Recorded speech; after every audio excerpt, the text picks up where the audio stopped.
Salah satu syarat untuk bisa mudik lebaran, ratusan warga pendatang di Kecamatan Kemang dan Kecamatan Ranca Bungur, Kabupaten Bogor, ikut mengantre disuntik vaksin booster tahap ketiga di Mako Koramil 0621 Kemang. Vaksinasi dosis booster yang diselenggarakan Koramil 0621 Kemang meski dilaksanakan pada siang hari bulan Ramadan sebagai langkah efektif dalam memutus rantai penyebaran COVID-19 di musim mudik lebaran.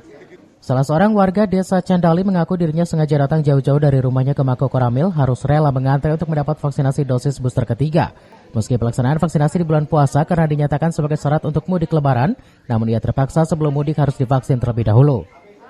Berapa, Dek? Ketiga. Oh, ketiga. Ini syarat ketiga booster. Ya. Syarat buat apa sih? Buat mudik. Rencananya kapan tuh? Hah? Rencananya kapan buat mudik? Tanggal 19, Selasa. Oh, mau diwajibkan urus divaksin booster dulu gimana? Iya.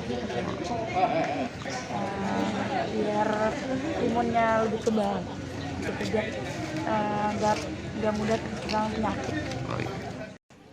Sementara itu, dan Ramil 0621 Kemang Kapten Infanteri Tatang Taryono menambahkan pelaksanaan vaksinasi yang pertama kali digelar di Mako Koramil ini, TNI Koramil bekerjasama dengan puskesmas setempat, membantu masyarakat menyediakan vaksinasi dosis booster tahap kedua dan ketiga. Kami utamakan yang ketiga, namun ada juga yang kedua kita layani. Kami di Koramil 0621 Kemang ini memfasilitasi atau menyiapkan tempat bagi warga yang akan divaksin di sini. Karena antusias warga ingin divaksin lebih dekat lagi, terutama di Koramil, mereka antusias untuk datang ke Koramil.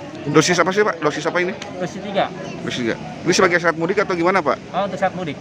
Mereka itu kan kebanyakan warga di sini ya rumahnya di luar, sehingga perlu persyaratan mudik itu adalah vaksin ketiga. Mereka antusias untuk vaksin ketiga. Dan Ramil berharap dengan antusias masyarakat mengikuti vaksin tersebut, penyebaran COVID-19 di wilayah Kabupaten Bogor di musim mudik lebaran bisa teratasi. Dari Kemang, Kabupaten Bogor, Suhanda Abrici melaporkan.